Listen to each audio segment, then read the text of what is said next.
السلام علیکم۔ ملت اسلامیہ کی تاریخ، جہاں بے پناہ بہادر جنگجو، عوام دوست، رحم دل خلافتوں اور بے پناہ فتوحات سمیٹے بادشاہوں اور سلطانوں سے بھری ہوئی ہے، وہاں ان گنت غداروں کی بھیانک غداری کی داستان بھی اسی تاریخ میں رقم ہے۔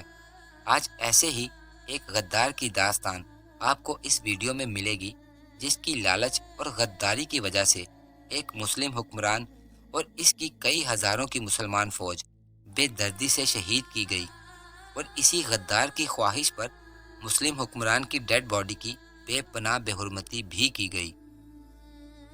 آپ سے گزارش ہے، اگر آپ نے میرا چینل ابھی تک سبسکرائب نہیں کیا تو پلیز کر لیں اور بیل آئیکن کو بھی پریس کر دیں۔ اس سے آپ کو میری ہر آنے والی انفارمیٹیو ویڈیو کی اپڈیٹ ملتی رہے گی۔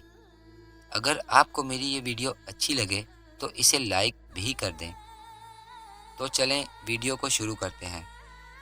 آج سے تقریباً 266 سال پہلے 22 جون کی ایک شام بنگال کے محل میں ایک میٹنگ ہوئی۔ یہ میٹنگ محل کے مالک کے پرسنل بیڈ روم میں ہوئی، اور اس میٹنگ میں صرف 3 لوگ موجود تھے۔ ایک انگریز تھا، دوسرا محل کا مالک اور تیسرا اس کا بیٹا۔ پہلے والا تھا تو انگریز، لیکن وہ انگریز فراوانی سے ہندی، فارسی اور بنگالی بول سکتا تھا۔ کافی دیر سے یہ میٹنگ جاری تھی، اور پھر اچانک انگریز اٹھ کھڑا ہوا، جیسے کہ وہ کسی نتیجے پر پہنچ چکا ہو۔ اس کو دیکھتے دونوں باپ بیٹا بھی اٹھ کھڑے ہوئے۔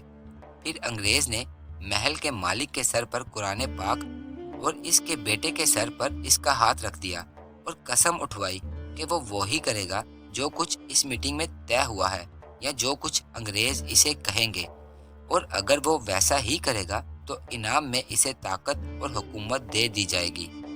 اس پر محل کے مالک نے قرآن پاک اور اپنے بیٹے کی قسم کھائی، اور انگریز کو یقین دلایا کہ وہ ان کا وفادار رہے گا۔ اس کے بعد اس محل کے مالک نے انگریز کے سامنے ایک اور بھی شرط رکھ دی، جو انگریز نے مان بھی لی۔ چونکہ میٹنگ کامیاب ہو گئی تھی، اس لیے اگلے دن انگریزوں نے ایک لڑائی لڑنے کا فیصلہ کیا، حالانکہ اس لڑائی کو جیتنے کا کوئی چانس ہی نہیں تھا، کیونکہ انگریز بمشکل 3100 تھے، جبکہ ان کا مقابلہ 50,000 کے ساتھ ہونا تھا، اور 50,000 بھی ایسے کہ جن کے پاس اتنی بڑی بڑی توپیں تھیں کہ انہیں سفید رنگ کے بڑے بڑے 50 بیل کھینچ رہے ہوتے تھے۔ ان بیلوں کو بہار میں بریڈ ہی اسی مقصد کے لیے کیا گیا تھا کہ وہ لوہے کی توپیں کھینچ سکیں، اور ہر توپ کے پیچھے ایک بڑا ہاتھی اسے دھکا لگا رہا ہوتا تھا۔ اگر آپ نے دیکھا ہو، لارڈز آف دی رنگ فلم کا ایک سین بھی اسی منظر سے انسپائر ہو کر فلمایا گیا ہے۔ اپنی کہانی کی طرف واپس آتے ہیں۔ دوستو، انگریزوں کو ان بیلوں یا توپوں یا ہاتھیوں کی فکر نہیں تھی، کیونکہ وہ ایک کامیاب میٹنگ کر چکے تھے، اور ہوا بھی ویسے ہی جیسے ان کو امید تھی۔ جب لڑائی شروع ہوئی تو 50,000 میں سے 45,000 فوج خاموشی سے پیچھے ہٹ گئی۔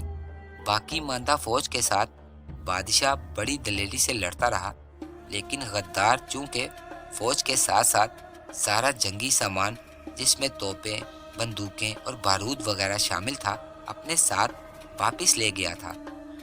اب صورتحال ٹوٹل الٹ ہو چکی تھی۔ سامنے والی فوج کے پاس توپیں بھی تھی، بندوقیں اور بارود بھی تھا۔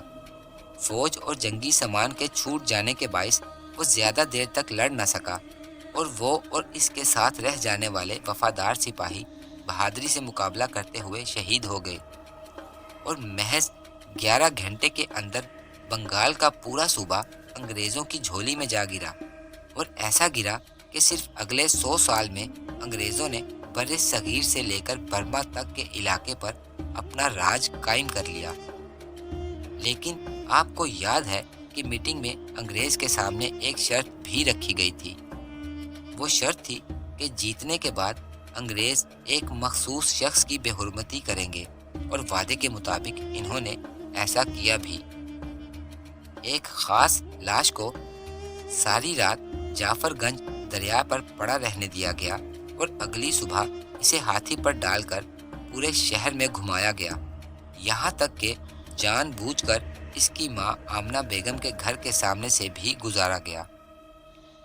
دوستو، غداری کے باوجود لڑی جانے والی یہ لڑائی جنگ پلاسی کے نام سے جانی جاتی ہے، اور پلاسی کی اس لڑائی میں مرنے والا وہ شخص تھا بنگال کا نواب سراج الدولہ، اور انگریز ولیمز کے سامنے شرط رکھنے والا بنگالی فوج کا سربراہ غدار میر جعفر تھا۔ انگریز جیت تو گئے، انہوں نے میر جعفر کو بہت کچھ دیا بھی، یہاں تک کہ پورے کا پورا بنگال دے دیا۔ وہ میٹنگ ایک کامیاب میٹنگ تھی، لیکن یاد رکھیں کہ ہمیشہ کے لیے کچھ بھی نہیں ہوتا۔ ایک دن ایسا آیا کہ میر جعفر بھی ذلیل ہو کر مر گیا۔ ایک دن ایسا آیا کہ انگریز بھی ہندوستان سے واپس چلے گئے، لیکن جس محل میں 22 جون کی شام وہ میٹنگ ہوئی تھی، آج 266 سال گزرنے کے بعد بھی اس محل کے کھنڈرات اپنی جگہ موجود ہیں، اور وہاں سے گزرنے والا ہر شخص نفرت سے ان کھنڈرات کو دیکھ کر انہیں نمک حرام ڈیوڑی کہہ کر بلاتا ہے، اور کھنڈر ہو چکے اس محل کا نام اب تک نمک حرام ڈیوڑی ہی ہے، اور یہی رہے گا۔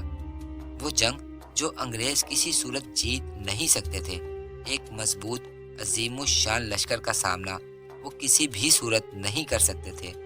ایک دلیر بہادر جنگجو بادشاہ کا مقابلہ وہ میدان جنگ میں کسی صورت نہیں کر سکتے تھے، پھر بھی وہ جنگ جیت گئے، صرف اور صرف ایک غدار لالچ سے بھرے آدمی میر جعفر کی وجہ سے، جو کہ فوج کا سپہ سالار تھا، اور اس کے حکم سے فوج بادشاہ کو میدان جنگ میں اکیلا صرف اس کے چند وفادار لوگوں کے ساتھ چھوڑ کر چلی گئی۔